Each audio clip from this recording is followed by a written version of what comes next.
Hello everyone, and welcome back to my channel. We have been discussing baby boomers and things that we can do to make their lives a little bit better and just to be there for them, to show support to them. I had an opportunity this week to play bingo with some of my baby boomers, and when I tell you they were attentive and they were serious about that game, it was interesting to me. I think I had a better time than they did. So it was probably about 10 seniors. When I got there, they were all in place. You could hear a pin drop. You would have thought they were in school or some type of class. They had their bingo cards ready. They had their chips ready to put on their cards. And I think it's an activity that they may participate in, maybe not once a week, but maybe a couple of times a month. So one thing that I liked about playing bingo with them was that they were very attentive. Any type of activity that we can do with our seniors, they don't have to be in an assisted living facility. They don't have to be in a nursing home, but anything we can do to try to keep them active, anything that we can do to try to keep their minds flowing, their cognitive skills going, I think that would be good.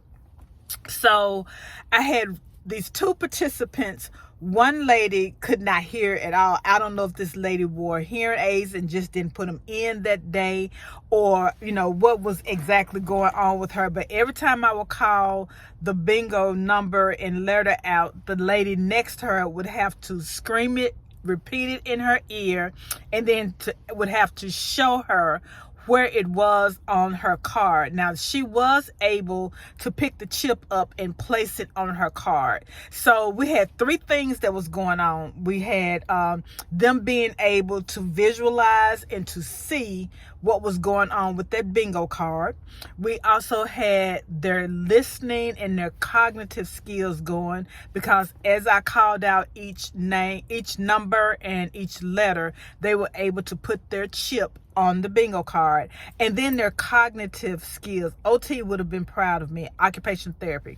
So they were able to pick the chip up, put it on their card, and try to see if they had bingo or not. So some of those seniors would yell out bingo. Some of the seniors would yell out postage stamps. Everybody got a chance to win at least 2 games. After that, if they won a game, they were able to get candy of their choice, but they were only able to pick out that candy twice, which I thought was very interesting. So I guess you have to have rules for these seniors. So another thing that I liked about the game is, like I said, it got me. It was a chance for me to interact with them. It was a chance for me to see how they, played the game, see where their cognitive skills were. Some of them were in wheelchairs, some of them were in walkers, some of them were able to, get along by themselves. But I just think any activity that we have, whether it's bingo, whether they play cards, whether they do a painting activity. I saw a table of puzzles. Anybody could sit down and do the puzzles, which is very good because we know how small those pieces are. Anybody could do that. And I just think it's things like that that we should encourage our baby boomers to do. My baby boomer mother is heavily involved in a senior citizen group at the senior citizen community center that's not that far from our house. So they meet every month. They have dances. They go on outings, whether it's to some semi-famous place in this area. They go out to eat. They have, game night. They're always celebrating some type of holiday, with a potluck. Can you bring this? Can you bring that? And I think that is also good for our seniors, because we want to keep them active. We don't want them to sit around and watch TV all day, unless that's what they want to do. But I think as more active as we can keep them, and more active as they are, it helps with their everyday, skills.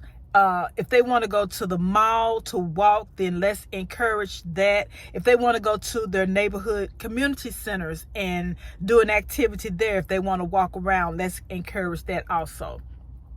So whatever we can do to make this, make our seniors get up and do something and not just sit around the house, I think that's great. But I just wanted to get on here and just say what a great time I had yesterday. And apparently, I guess I was showing so much excitement. The young lady asked me if I wanted to schedule another activity with them in January, and I told her to just hold on a minute. I would have to look at my schedule because I have some things going on in January, and that I would let her know which day was good for me, or which month. It may not be January, maybe February, but just things like that, things that we take for granted, being a younger generation, that our baby boomers cannot take for granted. And we'll get into some other things, such as, should they be driving,